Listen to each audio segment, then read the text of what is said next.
Har Har Mahadev friends, আমাকে একজন ফেসবুকে এক দাদাভাই আমাকে বলেছে আমার কমেন্টস বক্সে যে আপনার ডিসিশনটা জানাবেন, আর আপনারা যা হয়েছে ভালো হয়েছে, নতুন সরকার এসেছে সেই ব্যাপারে একটু আপনার বন্ধুদেরকে জানাবেন। দেখুন দাদাভাই, আমি এই উত্তর দেওয়ার আগে আমাকে অনেকটাই আগে আলোচনা করে নিতে হবে, কিছু কথা আগে বলে তারপরে আমি বলবো যে আমরা হ্যাপি কিনা। অবশ্যই 2011 সালেই আমরা কিন্তু খুশি হয়েছিলাম যখন মমতা ব্যানার্জি সরকার এসেছিলেন। মানে নিয়ে আসাতে আমরা সবাই একটা আশা রেখেছিলাম ওনার ওপরে যে উনি সত্যি ভালো কাজ করবে, এবং 2021 অব্দি আমাদের কোনো অভিযোগ ছিল না। যদিও অনেক মানে একটা মানুষের বলে না ভালো দিক থাকে তো অনেক খারাপ দিকও থাকে, তো মাননীয় হিসাবে উনি যে লড়াকু নেত্রী, উনি যেভাবে পলিটিক্যাল ব্যাকগ্রাউন্ড ছাড়া যেভাবে নিজেকে সামনে এনেছেন এবং দীর্ঘদিন ধরে যেভাবে লড়াই করে আগে মানে আমাদের বাংলাকে ঠিক মতো রাখার জন্য চেষ্টা করেছিলেন, সেটা অস্বীকার করা যায় না। একটা মানুষের খারাপও থাকে, একটা ভালো দিকও থাকে, ঠিক আছে। এবার আমরা কিন্তু 2021 অব্দি সাধারণ মানুষরা কখনো কিন্তু ভাবিনি যে এই ধরনের পরিস্থিতি আসতে পারে। মানে উনি ঘন্টা কিভাবে বাজাচ্ছে, কি শিব ঠাকুরকে পুজো কিভাবে দিচ্ছে, আমরা কিন্তু এগুলোতে মাথা ঘামাইনি। অনেক চিটফান্ড গেছে, অনেক রকম কেলেঙ্কারি গেছে, অনেক রকমের হয়তো অ্যারেস্ট হয়েছে অনেক মন্ত্রী, আমরা কিন্তু কোনো কিছুতেই মাথা ঘামাইনি। সাধারণ মানুষরা কিন্তু সেসব নিয়ে ভাবে না যে ঠিক আছে রাজা যেখানে যে পজিশনে যাবে সেখানে হয়তো এই ধরনের জিনিসগুলো হতে পারে।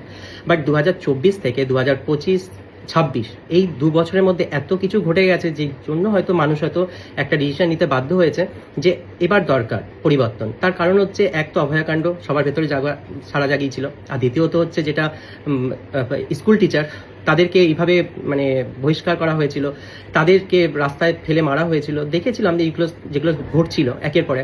তাছাড়াও ধর্ম নিয়েও অনেক কিছু প্রবলেম, এই যে যেমন একটা কমেন্টস কিছুদিন আগে, সেগুলোতে মানুষকে কিন্তু নাড়িয়ে রেখেছে। একটা কমিউনিটি যখন জোট বাঁধে না, ঘিরে ফেললে 1 সেকেন্ডে দেবে একদম 12টা বাজিয়ে। 1 সেকেন্ড।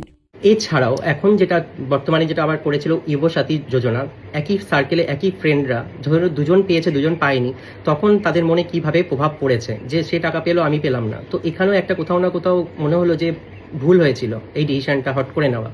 তো একের পর এক যে প্রবলেমগুলো চলছিল তার জন্য কিন্তু মানুষ তাদের জনরোষটা হয়তো এইভাবে বহিঃপ্রকাশ করেছে, তাই এত বিপুল সংখ্যক ভোট বিজেপিতে পড়েছে। তো আমি বলবো মানুষ হিসাবে ওনাকে আমি শ্রদ্ধা করি। মমতা ব্যানার্জি সুস্থ থাকুক, সবল থাকুক, বিরোধী নেত্রী হিসাবে সবসময় কাজ করে যাক, আমরা দেখতে চাই ওনাকে সবসময় সামনে। কিন্তু নতুন সরকার আসাতে আমরা কতটা খুশি হব, এখন যতটা না খুশি হয়েছি তার থেকে বেশি খুশি হব যদি সেই আশাগুলো আমাদের পূরণ হয়।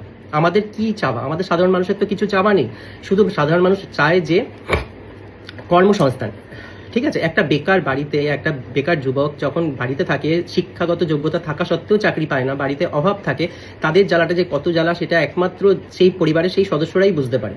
তো আগে বলবো যে কলকারখানা নির্মাণ করে এই ভবিষ্যৎগুলোকে সিকিওর করতে, চাকরি দিতে, কর্মসংস্থান ঠিকঠাক করতে 1 নাম্বার। দ্বিতীয় নাম্বার, নারীদেরকে সুরক্ষা দিতে, এমন আইন আনুক যাতে নারীদের উপরে অত্যাচার হলে যাতে সাথে সাথে তার প্রতিকারটা হয়, মানুষ হচ্ছে তার মানে আইনত যাতে শাস্তি পায় এবং তারা যাতে ভয় পায় এই ধরনের কাজ করতে, সেরকম আইন আনুক, নারীদেরকে প্রোটেকশন দেওয়া, আমরা সেটা চাই। আমরা কি চাই, আমরা তো এর থেকে বেশি কিছু চাই না। আর একটা জিনিস চাই, সেটা হচ্ছে ধর্মের নিয়ে রাজনীতি যাতে না হয়, সবাই সমান, এইখানে সবাই সমান, সবাইকে সমান অধিকার দেওয়া হোক, কোনো হিন্দু মুসলমানের পার্থক্য না করা হোক, কেন সবাই তো খারাপ হয় না, তো সবাইকে সমানভাবে দেখা হোক। এবং আমাদের শুধু চাই শান্তি, আমরা ভালোভাবে থাকতে চাই, আমরা যাতে সবাই ভালোভাবে একসাথে মিলেমিশে থাকতে পারি, আমাদের সরকার যাতে উন্নতি করতে পারে, আমাদের মাননীয় যে লন্ডন হবার স্বপ্ন দেখেছিল সেটা যাতে লন্ডনে সত্যি রূপান্তরিত করতে পারে। নতুন সরকারের কাছে আমাদের এটাই অনুরোধ যে নতুন সরকার এসে আমাদের এই আশাগুলো পূরণ করুক, আমাদের এর থেকে বেশি আমরা কিচ্ছু চাই না, তাহলে আমরা অনেক অনেক অনেক খুশি হব। কেন আমরা নতুন সরকার এসে অবশ্যই খুশি, কিন্তু তার থেকে বেশি খুশি হব যখন এইগুলো আমাদের ফুলফিল হবে। না হলে মানুষ জনতার রায় শেষ রায়, তো সেরকমই হবে আবার পরিবর্তন। তো আমি আর এর থেকে বেশি কিছু বলতে পারবো না। তো আমি সাধারণ মানুষ, আমাকে যদি জিজ্ঞাসা করা যায় তাই আমি এই কথাগুলো বললাম। যদি তোমাদের ভালো লাগে তাহলে লাইক কমেন্ট শেয়ার করে তোমরা আমাদের পাশে থাকবে আর ভালো থাকবে। Thank you.